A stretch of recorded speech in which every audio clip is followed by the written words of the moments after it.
तुरीच्या शेंगा गेल्या, पण यावर्षी सोले वांग्याची भाजी करून खाल्लीच नाही. म्हणून मग आज सकाळी-सकाळी शेंगा घेतल्या आणि त्याचे दाणे काढायसाठी बसली.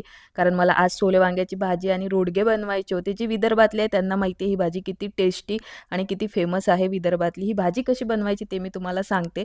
तर सगळ्यात पहिले जिरं, मोहरी, त्यानंतर लसूण लालसर होऊ द्यायचा. त्यावर कांदा टाकायचा. कांदा शिजला की टमाटर टाकायचं. टमाटर झाल्यानंतर हळद, तिखट आणि थोडासा गरम मसाला, मीठ आणि इथे मी थोडंसं शेंगदाण्याचं कूट टाकत आहे. जर तुम्हाला आवडत असेल तर टाका, नाहीतर नका टाकू. बट मला आवडते आणि या भाजीमध्ये शेंगदाण्याचं कूट टाकलं की भाजी खूप जास्त टेस्टी लागते. बस हे आपल्याला व्यवस्थित या मसाल्यामध्ये शिजवून घ्यायचं आहे. त्यानंतर आपल्याला याच्यावर मेथी टाकून घ्यायची आहे. मेथी शिजली की वांगे आणि जे दाणे काढून ठेवले होते ते दाणे टाकून द्यायचे आहे. जेवढं पाणी पाहिजे, जेवढा रस्सा पाहिजे तेवढं पाणी टाकायचं आणि भाजी शिजवून घ्यायची. रोडगे तयार झाले आहे आणि तर्रीदार भाजीसुद्धा तयार झालेली आहे. आत्ताही माझ्या तोंडाला पाणी सुटलेलं आहे. कोणाकोणाला आवडते आणि कोणाच्या तोंडाला पाणी सुटलं ते मला